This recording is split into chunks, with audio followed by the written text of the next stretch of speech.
to be on camera or be recorded. It's a great pleasure to have with us Dr. John Griffith, because he, as some of you may know, is the first recipient of the Faculty Council Award, and he got great recommendations from his colleagues. And so we're very proud of you, John. And also, I mentioned this at the college meeting, really happy to know that the Senate is going to continue in good hands with John as our vice speaker at the end of the fall meeting. So congratulations on that. And thank you always for your service, and for all of those on the call for your service as well.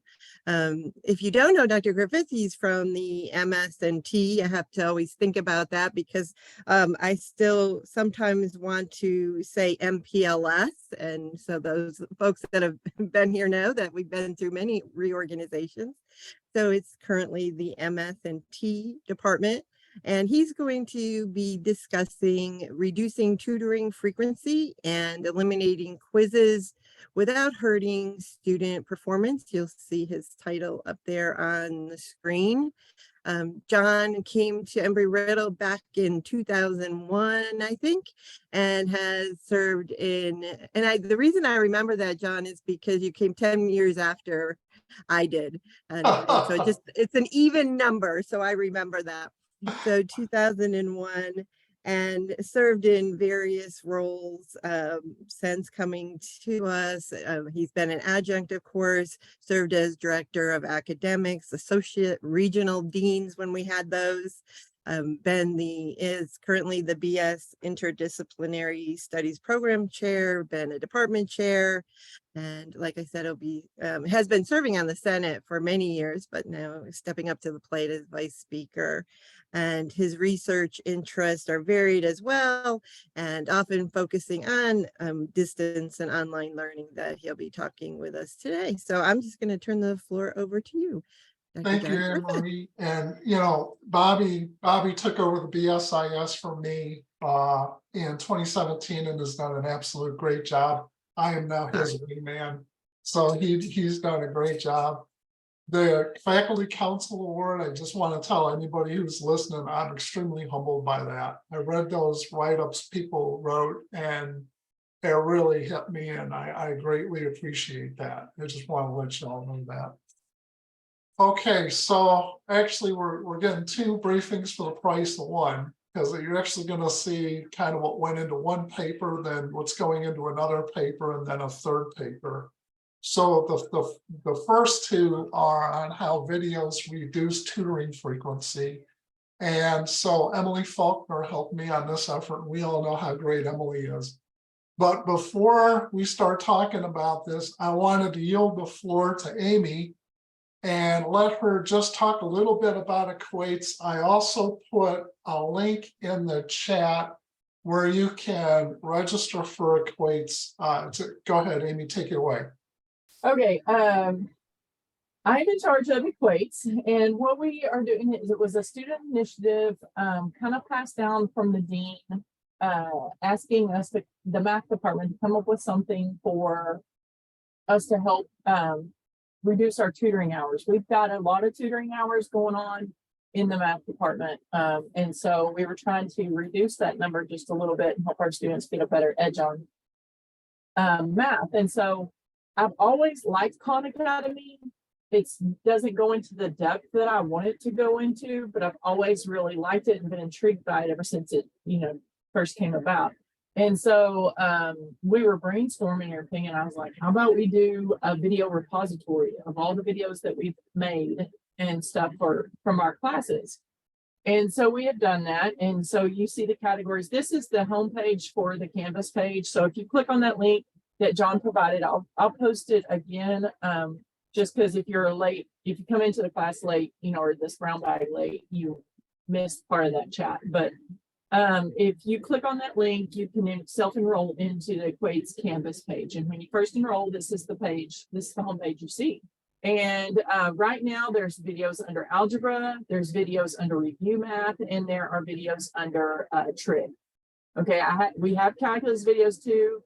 There's a lot more calculus videos than what I developed. So I have to go through and figure out how I want them to organize, how I want to organize them and put them in there. So that's going to take a little bit of brainstorming, but we're really excited about the program. And next year we're going to take over our plan is to take over the workshop videos that Trevor Adams was doing with Pathways. So this is evolving and developing rapidly. So stay tuned with any updates. I try to post announcements in the Canvas page, so you'll be signed up for announcements when you join the page. So if you want to jump into any of the workshops will be geared towards students and faculty. So if you need a review on calculator, we're going to do a calculator workshop and, Desmos workshops and MATLAB and stuff like that. So keep tuned, keep enrolled in our stuff, and watch for announcements because it's exciting times here. Thanks, Amy. It's a great initiative. Anybody got any questions for Amy before we progress? Okay. Amy, this is Bobby. Do you have any usage statistics for this term at all? Question mark. Well, I do have, I checked about 2 months ago and I had a student that had spent 10 or 12 hours in EQUATES. And so that is tremendous because they only get free 10 hours of tutoring service through this. So that would have sucked up all of his free tutoring. So I do have some comments from students that really enjoy the videos and stuff and look forward to more videos being posted. So I don't have any data yet. I'm going to work on that in the fall. And also I'm going to go on the I call it the Bobby McMaster's speaking tour, like he did that a lot with the interdisciplinary, trying to get it off the ground and stuff. Oh yeah. And that's what my plan is to go out and present it to the masses. I do have a suggestion for you, Amy. Okay. If you would create a generic announcement that we can post in our August courses, that would be the big thing. And then I can brief it. Actually, when we update the courses, we ought to add this in our Canvas courses as a benefactor for students. I know for a fact I'm going to add it in BSIS 473 when we update it. But just send us a generic announcement and I'll put it in our August courses. Yes, I will definitely do that for the fall. And also, I forgot, I have some John Griffith Oscar-winning videos under the stats tab too. So, I mean, we're in competition on who's going to win the Oscar. So, it's a tight race. But yes, I do want to. I will create an announcement for that in the fall. That's a great idea, Bobby. I will do that, and then. Also, you can share these videos in your courses. So if you have, if you're teaching calculus and you have a student that's struggling with a trig topic, you can share these. They just have to add the page before they can see the video. So yes, I'll create an announcement, all that stuff, and share it. So anyways, that's my rundown. And just to add to that, to what Bobby just said, Amy, I'm always plugging Vector with the senators so that they can share with their constituents, so that, in the other colleges, because of course they need to write in other colleges, obviously, but they also need to know math for many of their courses in, say, aviation, and so we should pass this knowledge to them as well. I think they would be really happy to know that it exists. So we'll be meeting virtually in August, so I'll make sure we plug it at that meeting. All right, thank you so much. Anne Marie has done a great job as secretary in the faculty senate. Just a great job. She needs kudos for that. All right, very good. Thanks, Amy. So, distance learning, we all know what the issues are. Is there an instructor behind that computer Does a student really have a human being that's responding to them when they're taking a course? These are things that go through people's minds. Videos, I think we all know in our hearts that videos make a difference, because when people see an example on things, it's just easier to learn a concept or learn a process. But there's also a lot of literature behind this. And you can see some of the authors that have written on it. You should also hear about terms such as teaching presence, instructor presence, that sort of thing. There's actual benefit from students seeing a person on a screen as their teacher. It's a feeling of connectedness to the class, and that adds to persistence and retention. So these are things that we're really focused on. Now, there's another thing that people talk about, it's cognitive load. It's how hard is the task in front of us to do? How many steps do we have to do? And these are like how-to videos sometimes, which can reduce cognitive load, or discussing some concept videos that can help reduce cognitive load, showing pictures of a concept, an abstract picture, to help the student understand things like the normal curve and what's going on in the tails of a distribution, for example. But again, there's been a lot of literature done on this. Now, tutoring, we have a great tutoring service. In fact, I was involved in putting it in. They cost Embry-Riddle about $100,000 a year to have this tutor.com tutoring service. Okay, we love it. It's great. It's wonderful. It does wonderful things. However, $26 an hour for tutoring. Okay. The other thing is, if a student has to go to tutoring, they have to go outside the course, and they've got to, you know, who's the tutor? I got to explain my problem to the tutor. I got time constraints. I'm nervous. I feel dumb because I got to go to a tutor as a student, right? So there's all these extra thoughts popping around students' minds. So these are reasons why, if we put videos in and reduce the need for tutoring, not eliminate it, but reduce the need where we can, provide that structure, that help in the class, that we can help students persist. So we've been talking about videos for a while, so let's take a couple minutes and type in the chat, but don't press enter yet. Don't press enter, just type in the chat. What are some categories of videos you think students might find helpful in your course? Categories of videos you think students might find helpful in your course. And type it in, but don't hit enter yet. We'll give you a few seconds to do that.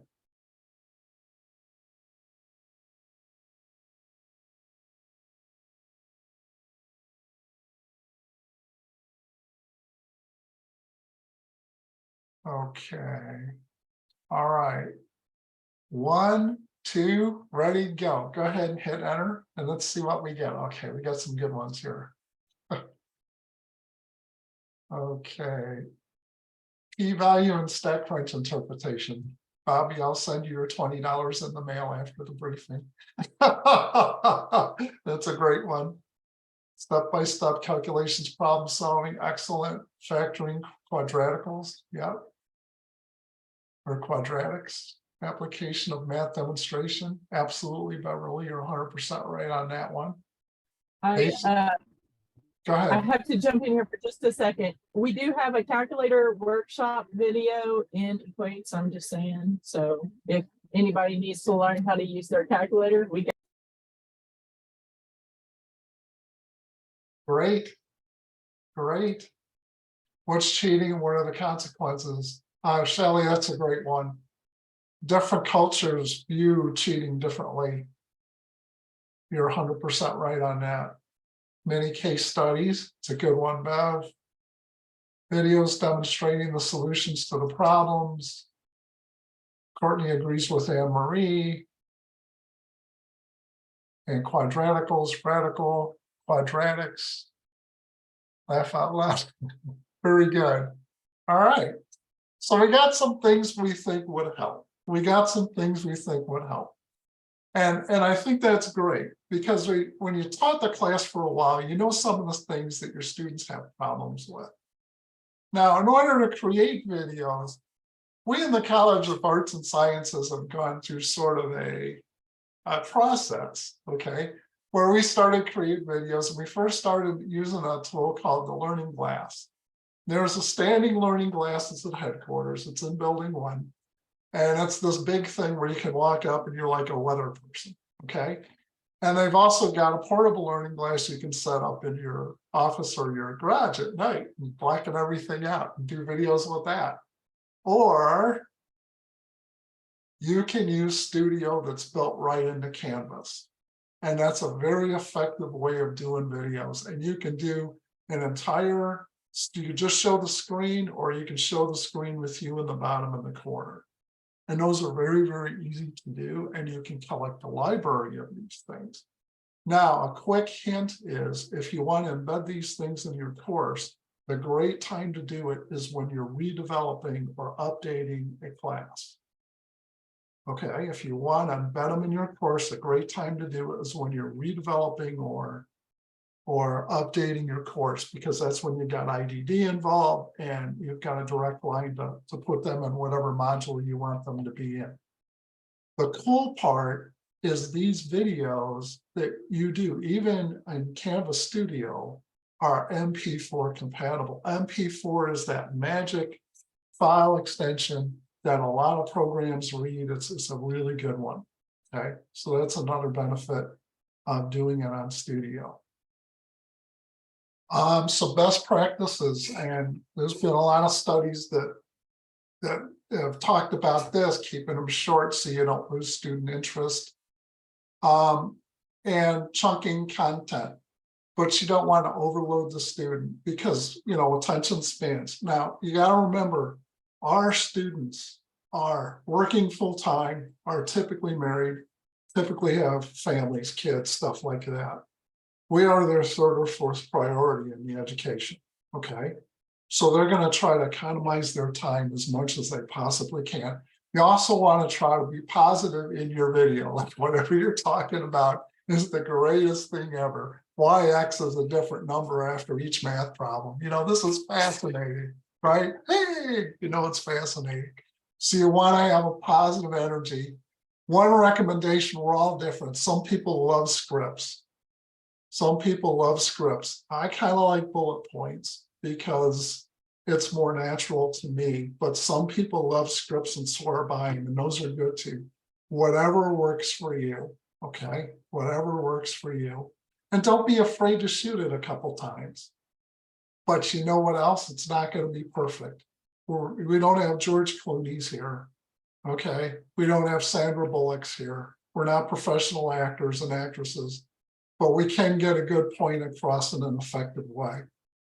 So the videos that were done in this analysis, there were actually 32 videos, and we tried to stay within some of the best practices on length, but you can see how many concept and how many step-by-step.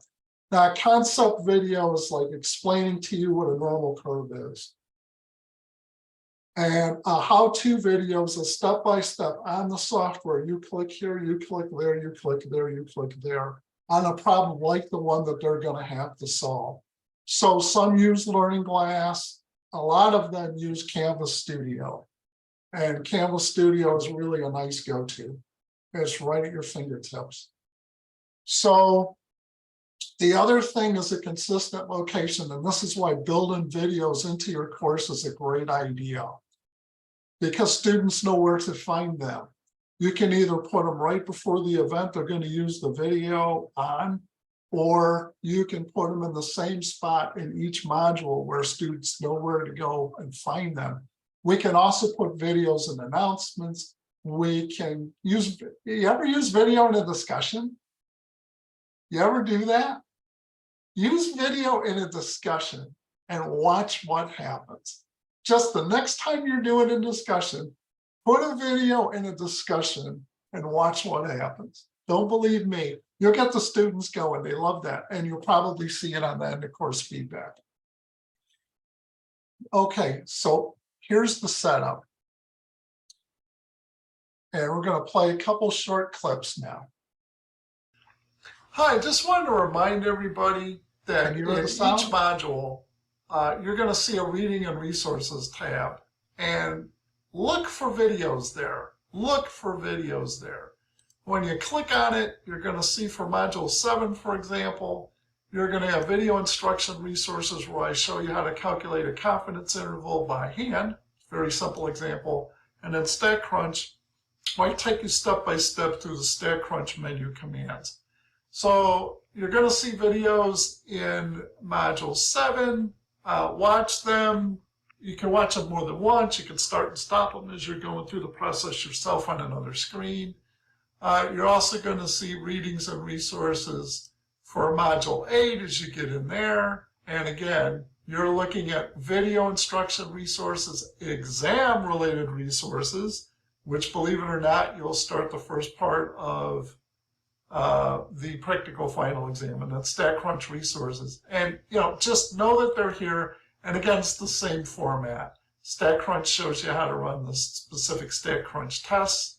Video instruction resources are me explaining a concept, and then the exam-related resources are there to help you when you start digging into that practical final exam. So keep an eye out for those. Okay, so in module. Okay, now when we're doing a concept, we're explaining a concept, you got two ways you can do it. You can do it in a real monotone voice, where you just explain the concept of the normal curve. So-and-so back in such and such a year developed this concept. You can read more about it on page 247 or whatever it is. Or you can turn it into a story, an engaging story that makes people think, something maybe they've read about, something maybe they've heard about. And if you tell a story that then gives an example of how the concept works, that might stick better. And so that was the idea behind this one. Here we go.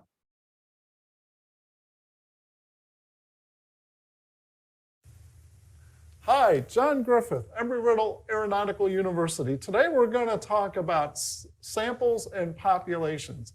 And it seems like a simple concept, but sometimes people mess it up. So let's talk about what drawing a representative sample of a population really means. The best example I can give you is you've gone to the lab and gotten blood drawn, right? They stick a needle in your arm and they take a sample of blood. And they take that blood back to the lab and they spin it in a centrifuge and they say, hey, this is a picture of your health. Well, that is a representative sample of your blood supply in your body. So the samples, that tube they took, and the population is all the blood in your body. Simple, right? Well, believe it or not, smart people really mess this up. Here's a great example. In 2000, there was a presidential election between Bush and Gore. And if you remember, or if you heard, the biggest issue was the state of Florida, because the results from the other states were coming in, and Florida they were still counting votes, and they couldn't figure out, did Bush or Gore win? Well, here's what happened. On election eve, all the networks were there, and they had all their graphics, and they had all their prognosticators up there, and they were saying, okay, we're going to announce who won the state of Florida. And whoever won the state of Florida, guess what? They're going to win the election in the US. And they were in such a hurry to get the story out. They were in such a hurry to get the right answer that when the polls closed in Florida, they took that sample from the Eastern time zone. But as you can see, I'm drawing some stuff up here. This part of Florida is the Eastern time zone, and the panhandle of Florida is the Central time zone. And this little squiggly line right here is the Apalachicola River. And so what they did is they took their exit polls from the Eastern time zone and they said, Gore won, Gore won. Gore won the state of Florida. He's going to win the election in the United States. And they took that microphone and they stuck it in Bush's face and they said, guess what? The networks just declared Gore the winner in the state of Florida. How does that make you feel? Because they wanted him to crump on TV.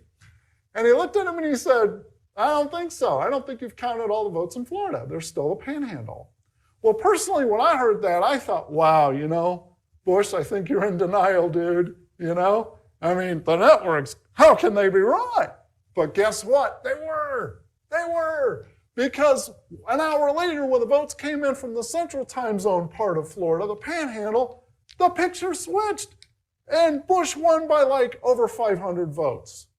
Holy cow! Why did that happen? Because the news agencies did not take a representative sample of the entire population of Florida. True story, look it up. Talk to you again soon. Okay, this next one is how to work the software. So the video you just saw was a concept video, a story behind the concept of representative sampling. This is just how to do a specific task using a program called StatCrunch. And before this course, a lot of students haven't seen StatCrunch, but the cool part about using a program like StatCrunch is it shows students that basically they can use Excel or they can use StatCrunch or they can use other programs, and they can basically run the same types of statistical tests. So in other words, don't be afraid of the software. Plus, this program really does some things that maybe Excel doesn't do, and it makes things a little easier for students. So let's give you an example of what this would look like. Hi, Dr. John Griffith here, Embry-Riddle International University. So if we want to figure out what our minimum required sample size is in order to generate a 95% confidence interval with plus or minus 3 error rate, how many people do we need to sample? And so you can see how the formula is pretty easy. And let's explain this. Number of people you need is equal to the critical value of the z-score at the 95% confidence interval, which in this case is 1.96, over m, which is the margin of error, which is 3%, And then the rest of the formula is pretty standard. You would square that result and then multiply it times 1/4, or 1/4. But there's an easier way to do this. We could do this in StatCrunch, and it's a lot quicker. And so let's look at this. If I go to Stat, and then I go to Proportion Stats, one sample, and this time I go to Power Sample Size, and I click on that. I'm going to have another choice to click up here, which is going to be confidence interval width. And I'm going to move my picture over here just so you can see what I'm doing. Now, it may have some numbers in here already, and if that is, don't let it throw you. There's one thing you need to remember, though. The plus or minus 3% here. When I'm talking about my width, the width of my interval, it's not going to be 3%. Remember, you've got a margin of error of plus or minus 3%. So total error, right, is going to be 6% within your interval width. So you are going to say that your width is going to be 0.06 for 6%. And then you click compute and see what you get. You can also, just to keep in mind, you can also change the confidence level. And remember, the target population, the reason it sits at 0.05 is 0.05 is actually right in the middle when you're talking about a normal distribution. Okay, that's why that's set there. But we see here that our sample size is 1,068 people. And just as we calculated longhand here, we came up with approximately 1,067.11 people, but you always have to round up because you can never sample 0.11 people. That's like impossible. So this software already rounds it up for you so you can see what your total number of people are. And remember, this is a minimum sample size. This is a minimum sample size. So if you sampled more, that would be okay, but you don't want to sample any less than, in this case, 1,068. Well, that's it for now. Take care. Okay, so those are all the videos I'm going to show you. You're thinking, phew, thank goodness. All right. But there's kind of an idea, a difference between the concept video and the how-to video. And they both have their place, at least in this course. So walked into this analysis and had 5 different hypotheses that we looked at. The ones that are blue and checked were the ones that were supported through statistical analysis. The one that's in black print was not supported. We didn't find a significant difference in higher student grades. However, we did reduce tutoring frequency, which was the main goal anyway.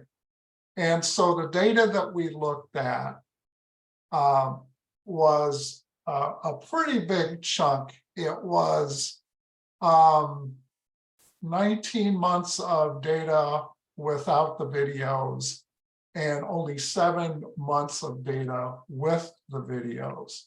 And so you've got some pretty big numbers here.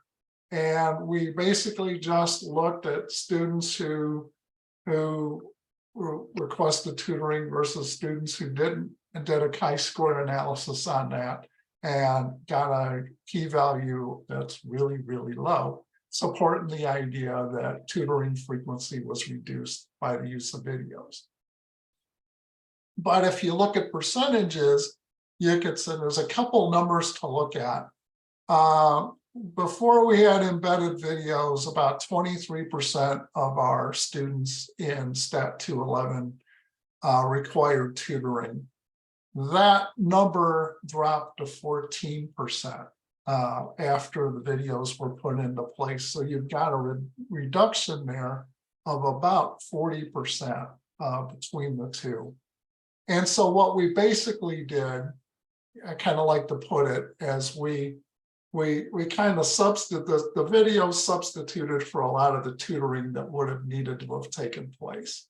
So hopefully we made the students' path easier to learn the concepts and learn how to do the different problems through the videos.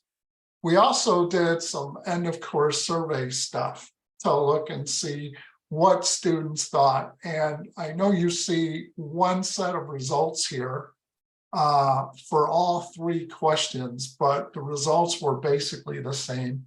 They used a Bonferroni adjusted alpha because if they're likely to say that videos help them understand course concepts, that might also impact the answers they give on the other 2 questions. So we set the alpha level really, really low so we wouldn't have a false positive. But it looks like students believe that videos really, really help them. This bottom one here, course videos improve knowledge of MS Excel.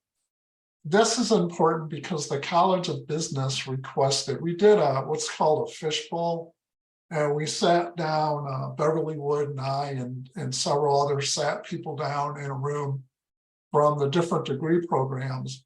And we asked them, what do you want your students to be able to do when they complete this course? Because, you know, when they go on into business and stuff. And one of the things that they talked about was we want them to be able to learn how to run tests in Excel. So that was really important to us. It's not in the course objectives or anything else, but we can support course objectives by doing things in Excel. So that really helped. All right, 91%, a full 91% agreed or strongly agreed that the statistics help them learn course concepts or how to do a process so that they were useful. So our normal limitations on this is how we're different than other institutions. You all know this, we're non-traditional, we have compressed terms, okay? A lot of other colleges might have different experiences. We didn't control for COVID, you know, COVID was a big factor, right? So we didn't control for COVID. So some things that we recommended for future researchers, I should say, is to do those things to try to eliminate some of those limitations that we'd experienced before. This explore effectiveness of embedded videos on discussion boards. I think Beverly or Emily Faulconer is looking at that in some work that she's doing. So, okay, we're going to get back to you guys now. What are some of the, just some general thoughts here? Some things that we talked about, some things we thought that the videos might help with in our courses. Did you get any other new ideas out of this after seeing the data and seeing that data do support the idea to help students? Any new ideas you've gotten? If you want to type it in the chat, we'll wait a second and then just punch go here in about 30 seconds. Any new ideas, any thoughts, any questions?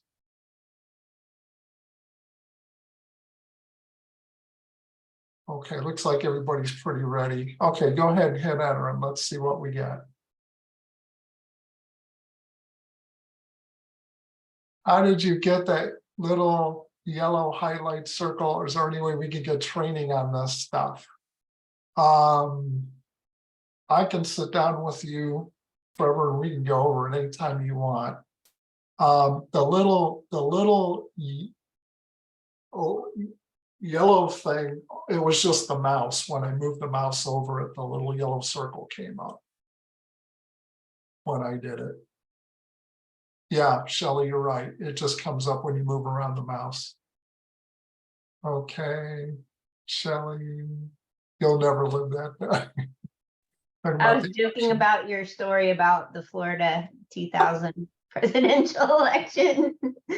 You made me laugh when you started telling me. You know, at the time I was in a squadron, and the squadron was bigger than the difference between the votes between the two candidates. It's like our squadron all just voted one way, it could have went another way. Hanging chance, yeah, let's avoid that. Sad day in our history in Florida. Reflection videos for stats. Yeah, we do. We have, Bobby brought this up. Bobby's another great, Bobby actually worked on the stats courses before I did a great job of putting some Excel stuff in there. He's also done a great job of putting reflection videos in his courses that he's put together. So I did that for stats 211, it's in week 9.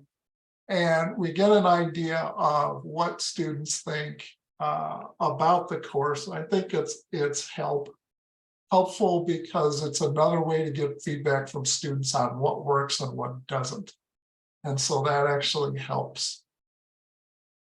And I know it's a high volume course, and so to watch 30 videos at the end of the term probably isn't always fun, but it's always informative on your teaching style. Shelley's idea of plagiarism is a great idea. That's a video on weather analysis is a great idea. You know, people don't think about weather, but at an Air Force base I was stationed at, the largest computer we had, the most powerful computer was used to predict the weather. Incorporating more video in development process. Anne-Marie, what do you mean by that? When we're redeveloping our courses or developing new courses, incorporating more from the beginning to make things available to students so that they might not choose to go to tutoring. Because I was worrying, thinking about access issues as well. Some of our military students, for example, they're already finding it difficult to spend a lot of time online. And so they might not want to go to a tutor, instead spending more time, the little time they have, let's watch a 3-minute video or a 5-minute video instead of an hour-long, tutoring session or something like that. Here. Absolutely, absolutely. And you know, putting a class together, you know, you can never do a perfect job. And you know, you're gonna put it together, you're gonna think you did a great job, and then it goes out and you find out all the things you can do better. And so it's you always, I think it's a good opportunity to learn when you look at the student surveys and when you look at instructor surveys and see what instructors say about a course like level of coursework. Are we having students doing too many things? That sort of thing. JR? Yeah, hi, John. Great presentation so far. Hopefully this isn't jumping the gun. But is there any indication that students will watch an announcement video over a text announcement? I've got problems with students actually reading the announcements. And so I don't know if there's any information or any indication that if there was a video there, they would go and click on that and watch that little short video versus just blowing off everything altogether. I don't have a good answer for that. I don't have data on that. What I've tried to do in the past is when you set up your course, you can go down to the settings and you can have it where when they bring up the Canvas course, the last 3 announcements are up. Okay, and then I'll stick a video in there. I noticed that I put a video in there, link in there one time that didn't work, and I heard about it. So I thought that was good because that told me at least somebody was looking. Any feedback is good feedback. So you gotta fix that, you know, but at least you know, right? And it's, you know, and then there comes the other thing. I hate to sound like the person who walked 5 miles both ways to school uphill, you know, at the beginning and the end of the day, but you know, there's some responsibility that students have too to look at stuff. You know, we can try to make it as easy as we can, but you know, it's Beverly was talking, I think, yesterday about in a session we were in, and she recommended, you know, when you're given feedback in the discussion, you can refer back to the announcements, something you've had in an announcement. And that kind of at least clicks in their head, maybe I need to look at these announcements. But that's something I'd like to look at in the future is what's going on with, or, you know, how many of them are watching these videos and all of that sort of thing. So that's a really good question. Okay. Thanks, John. Appreciate it. Thank you.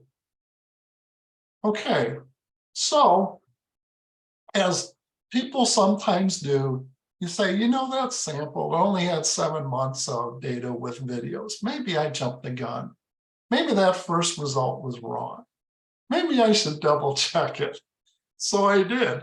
Took a look at 3 years of courses with and without videos. And it turned out that we saw an even larger difference, that we reduced tutoring events by 55%. And we kind of looked at a different set of numbers here. We looked at the monthly averages reported by tutor.com. And I basically compared the 19 months without versus the 17 months with videos. And the reason I used Mann-Whitney U-Test for it is the distributions weren't normally distributed. They weren't that perfect bell curve. But even if you run a t-test, you get the same p-value anyway. But to do things right and proper, I ran the non-parametric and reporting that result. So that's going to be the subject of a paper that's under review right now. And it just kind of tells you, once again, videos are making a difference. So, you know, when you hear Amy talking about EQUATES, or you got that inkling in your mind, if I do a video, will it make a difference? Should I embed a video in the next course fee design? I think the answer is yes. I think you win every time, okay? So that's the end of the presentation about the videos. I got one more little mini thing to show you on something I'm working on right now. Earlier in the chat, I put in the link to the article if you want to read it, but there's going to be another one coming out in June, I think, that's going to update that. Any questions anybody have so far? on videos. I want to add one little thing, John. If Go you ahead. create a video for your class, please share it with me. I can add it to EQUATES, and you know, the more variety we have, the better. As long as our variety is all correct, you know, the students have opportunity to learn from everybody. So it's great. And Amy's been great about that, collecting all that stuff. And John, I just wanted to share one thing. I really appreciated the Stats Crunch video. I remember when my son was doing the stats for his grad work, and you know, his first, you know, I'm trying to get him to go to see the tutor, and he's like, Mom, we don't do that, you know, kind of attitude. And I just remember then the next thing he did was immediately look for a video out there. You know, he wanted to watch a video. And I think that's a lot, that's true for many of his generation. And they go to YouTube, right? And so why not use the expertise of our faculty? It's much better to, you know, go to our experts than send them out someplace on YouTube. So I just wanted to share, you know, how much I appreciated that particular video. Cool beans. Thanks. Thanks. Totally agree with you. Totally agree with you. All right. So here's the next one. And this came up with a course update. Is 8 more hours worth 1 point on your midterm exam grade or your. And so here's what we're talking about.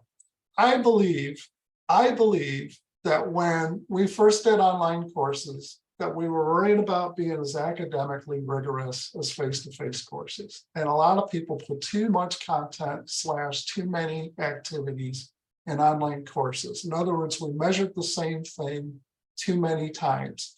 But we had all these activities because we felt we needed to prove to ourselves and others that this course had the academic rigor as a face-to-face course does, okay? I think in the past 5-10 years, and I've been involved in some of these, there's been several studies that have said, hey, you know, people learn just as well online as they do face-to-face. They do just as well. They do just as well. And there's a lot of studies that say that, and more as time has gone on. All right. So I think we after COVID, we've realized that students have a lot going on. Let's make sure we hit the hot points. Let's make sure we do it efficiently and effectively. Let's not beat them to death with our topic. And I'll tell you, I got the same sickness as everybody else. I think statistics is great. I could talk hours and hours about statistics and you'd all be in a coma, right? That's not what we want to do to our students. It's not what we want to do to our students. We want to try to make it fun, interesting, and something they think they can use in real life later on. That's what we want, whatever it is we're teaching. So typically in a module, this is what we would have, okay, in a statistics module. And this is just module 4 out of a statistics course. And you see, we got a quiz there. We had a total of 8 quizzes in the class, 8 quizzes in the class. And what we decided to do, let's pull those quizzes out. Just pull them out. Oh my God, pull quizzes out. Holy cow. Oh no, the Chinese are crashing the border. Oh no, what will it do to student performance? Oh no. Why do we need all these quizzes? So took a look at some data. I think 295 people is a good chunk of data here to look at. We had so many sections with and without quizzes, as you can see. The independent variable that I actually looked at is we have a midterm exam in module 5, and that's what I looked at. So modules 1, 2, 3, and 4 each had a quiz. Those were part of the 8 quizzes that came out. So we looked at the difference in midterm scores between the sections with quizzes and the sections without quizzes. And the sections with quizzes were actually from the stat course before it was redesigned to the sections without. So I didn't do anything to torture any students, okay? And I was able to run a t-test on this. And so what the results were was less than a point on the midterm less than a point on the midterm. Now, the thing is, I could have been dead wrong on this, okay? I could have been dead wrong.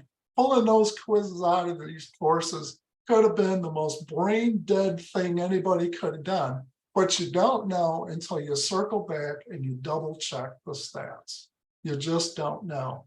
And I guess that's one of the hints here, that if you're thinking about reducing the workload, be sure to double back and just double check and make sure that you're not, hurting student performance. That difference is a non-statistically significant difference. You look at that p-value, it could have went either way. Okay, it could have went either way. So we've got a real, the standard deviations are the same, the means are the same. Why are we torturing these people and having them do 8 hours worth of quizzes when they don't make that much of a difference? Why are we doing that? Okay, so the answer is, well, we're not doing it anymore. And we got data that supports the idea that we're not hurting student performance. And we're probably, I'm going to keep watching and see what that does to our persistence rate. But I think that'll help our persistence rate. So in typical stat terms, there's not enough evidence to support that there's a difference, which is good because we don't want there to be a drop off without quizzes. So that's actually a good result. And that lightened student load friction, think about that. Now, one thing, and Beverly Wood and I talked about this, and I got to give props to her. She made sure that I got all the reports from the faculty, what they said about the course in the previous version that I designed that they taught. And they said, hey, we love these things. We're not crazy about these things. And the students said the same thing. And then talked to her and a few others. And it was like, talk to everybody you can. And what's not working, fix it. It's okay. It's all right. Say this is wrong and we can fix it and we can make it better. But the one thing I'd encourage you to do is in that recommendation area there is just make sure it's efficient and it's effective. Make sure everything is there for a purpose. We didn't just throw it in because of convention, because it was already there. Does it support a learning outcome? If we already covered that learning outcome, okay, we covered it 3 times already. We don't need to cover it anymore. Okay, so think about that stuff. And please, if you do pull something out of your course like that, just go back, circle back around, double check. Just make sure what you did isn't hurting students and is making a positive difference. So I'm working on this one right now. Those are references. That's it. And John, thank you so much. In the chat, I was saying it's true in my discipline, not so much quizzes, but discussions. The same thing can be said for discussions. And I was just recently wondering, like, what was this course developer ever thinking in a 1-credit course to be, assessing the same learning objective 4 times in one module? And by the way, the course developer was me. I was the original course developer, and I don't know what we were thinking 10 years ago when we developed Gen Ed 104, and maybe the same was true for 103, but it was like, what? I mean, no wonder. And I think you're absolutely on spot with the persistence rate. I mean, if I was taking this 1-credit course in 9 weeks, I would be like, this is too much for me. College isn't for me. And that's not what the goal is. The goal is to give students confidence and move them forward in the process. So I would just say discussions when you recreate, when you're redeveloping, look at discussions. And, Dr. Wittrat has said this to us in different settings. We don't have to have a discussion in every, God forbid, we don't have to have a discussion in every module. And we certainly don't need 2 or 3. And sometimes when I tell students, oh, it's only worth a half a point, they're all worried because they missed a discussion. It's like, well, it's just worth a half a point. And I just, that makes me cringe to think that students are putting all that time in for half a point. So just thank you for, keeping this conversation going. Well, and it's using the resources around you to try to figure out, you know, how to continuously make things better, because we're all learning. And, you know, the paradigm that you were under when you initially developed that course is different than the paradigm you're under now, and, you know, that sort of thing. But anyways, I just kind of wanted to throw this out there and maybe say, hey, it's okay to take a look, and it's okay to say maybe we need to dial it. You know, you can dial it down in the world war end, and it's okay. It's all right. All right. Any other questions or comments? I know I've hit you with a lot of stuff. It was really a great presentation, got us thinking and how we can improve our courses and use videos more. And so thank you for that. And I know that it's a really busy time with the end of the term and with hiring and attending. Many of us are attending or participating in the interview process. And so I appreciate it.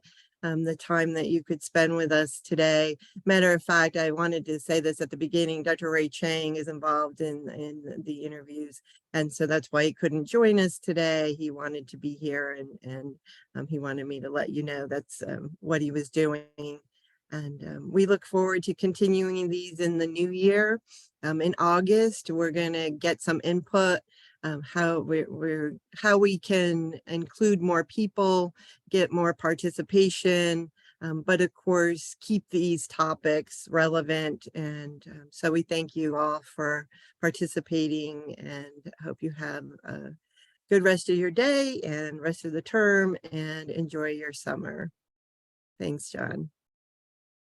Thank you, Amy Marie. Thanks, everybody. Have a great day.